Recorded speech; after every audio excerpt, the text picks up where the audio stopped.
kaya sa mga tinunan, kaya pud sa mga magtutudlo ang mag-TikTok. Gani pipila na ka mga magtutudlo ang nag-viral sa social media gumikan sa ilang makalingaw nga mga video content. O usa sa mga nagpaluyo aron nga mag-trending ang maong mga videos mao si Teacher Julius Bordeos kinsa usa ka magtutudlo sa usa ka tunghaan sa Luzon. Usa ang iyang Facebook page mga social media platforms aron nga matabangan ang mga magtutudlo nga mag-viral ang ilang mga TikTok videos. Gawas nga matabangan ang mga magtutudlo, tinguha usab niya nga maghataw kalipay ngadto sa tanan labi na sa mga tinunan. Karong buntaga ato siyang mahinabi dinhi lang sa GMA Regional TV Live. Karong buntaga atong mailaila ang teacher nga TikTokeres nga maoy nagpaluyo sa mga nag-trending nga mga TikTok videos sa pipila ka mga teachers. Let's all welcome Teacher Julius John Bordeos. Maayong buntag, Teacher Julius, at welcome po dito sa GMA Regional TV Live. Magandang umaga po sa inyong lahat at magandang umaga po sa mga nanonood ng GMA Regional TV Live. Teacher Julius, ilang taon na po kayong teacher at ano po yung subjects na tinuturo nyo po at saang school po kayo nakadistino? Sa ngayon po ako po ay 3 taon nang nagtuturo sa pampublikong paaralan ng Mariano Season 1 Elementary School. Ang mga tinuturo ko pong mga subject ay Arts, PE, Health, TLS. Kaya naman pala, very creative sa mga videos. Teacher, kumusta naman po so far yung school year nyo ngayon? Ang aming pong school year ngayon ay napaka-challenging. Pero po, kinakaya. And aside from teaching, TikTokeres ka din, Teacher Julius. Paano po ba nagsimula itong pagkahilig nyo gumawa ng mga videos? Actually po, bilang guro, kami rin po ay dapat equip sa paggagawa, pag-edit ng video, lalo na po pag mayroong mga program sa school na kailangan po namin i-document. Lalo na po ngayon, nagkaroon po tayo ng pandemic. Kaya kinailangan po namin na matutong gumawa ng mga video lesson.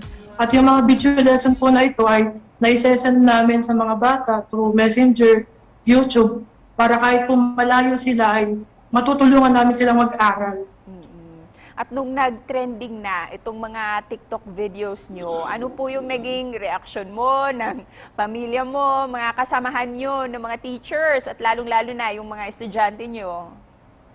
Sobrang saya po nila, sobrang natuwa po sila dahil po good vibes po. Talagang nakakapagbigay po ng saya yung mga nasesend ko pong video, mga nai-post kong video.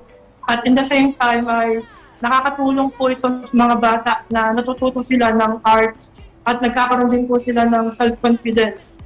At sa mga kapwa ko guro, natutuwa sila dahil hindi lang kami mga guro ang classroom lang. Napapakita namin yung talent namin sa pagpapasaya, sa pagsayaw, sa pagtitiktok.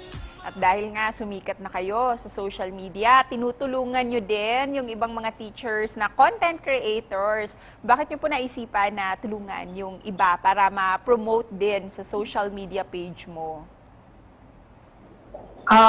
Una po, bilang isang guro ay napakasarap sa pakiramdam na makita po na nakakatulong ka rin po ng kapwa mo guro. At naniniwala po ako na kami pong mga guro ay hindi lang po kami simpleng guro lamang. Handa po kami sumuporta sa bawat isa. Kami po ay kaya naming i-extend yung aming talent. At bilang isang guro, how beneficial po itong mga social media platforms, lalong-lalo na sa learning process ng mga estudyante?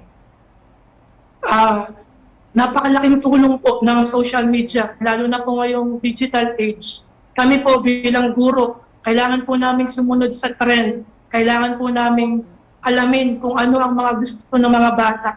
Kailangan po namin malaman kung ano yung mga nais pa nilang makita. And with that, ano yung gusto mong ibigay na advice o mensahe, lalong-lalo na para sa mga parents and co-teachers na nanonood ngayong umaga? Katulad po ng nabanggit ko kanina, unang-una po para sa mga kapwa ko guro, totoo po na mahirap yung ating laban ngayon. Mahirap yung pandemya na ating kinakaharap. Pero sa tulong ng suporta sa bawat isa, makakaya po natin itong lagpasan para naman po sa mga magulang, tatandaan po natin na huwag nating hahayaan ang mga anak natin na magbabad sa social media. Totoo po na nakakalibang ang social media, pero pag lumabis na po ang paggamit ng iba't ibang social media at walang paggabay ninyo bilang magulang, pwede rin po silang mapahamak. At daghang salamat din sa iyo, Teacher Julius. Daghang salamat. Maraming salamat po sa inyo at sa mga nanonood ng GMA Regional TV Live. Thank you, Teacher. Thank you po.